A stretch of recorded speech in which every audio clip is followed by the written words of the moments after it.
In this lecture, I will introduce you to what nano services are. Nano services are the next generation of microservices. Sometimes you see a very thin line between nano service and microservice because they use the principles of microservices. So here are the key principles when you create functions as nano services. These are the architectural guidelines, starting with do one thing. It could be getting the orders, saving customer information, getting customer information, processing a file, etc. Just do one thing. This was also there in microservices, but in nano services, it is a very important rule. A particular nano service, a particular function that you create as a nano service will do only one thing. That is the first principle. Be more useful than the cost incurred. This has been a guiding principle for years across architectural styles, especially microservices. But in some cases, when we develop microservices, we make it huge than what is really required, increasing the cost or time of development. That is not the case in case of nano services.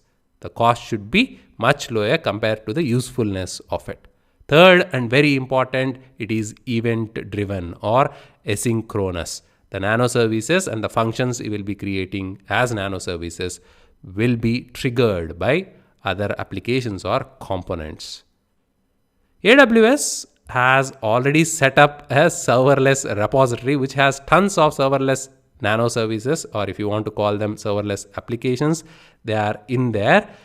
How about using the Amazon's recommendation engine? When you go to Amazon.com, when you are browsing through the products, they have their own recommendation engine where they recommend the product. Similarly, when you are watching a web series on Netflix, they will recommend you certain movies based on what you have been watching.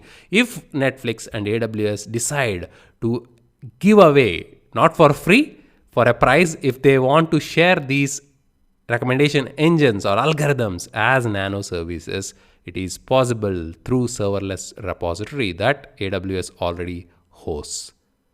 So there are tons of machine learning, artificial intelligence algorithms already available in this serverless repository, which our applications can use. That is where nano services take us.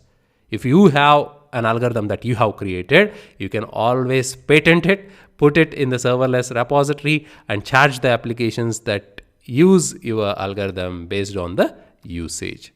So that's it. Nano services are very simple. Keep it simple. Do one thing within your function or application. Be more useful than the cost that you are spending on it or the time that you are spending on it. And most cases, nano services are asynchronous and event driven. We can also invoke them synchronously, but as you will see, most of the use cases are asynchronous, fire and forget.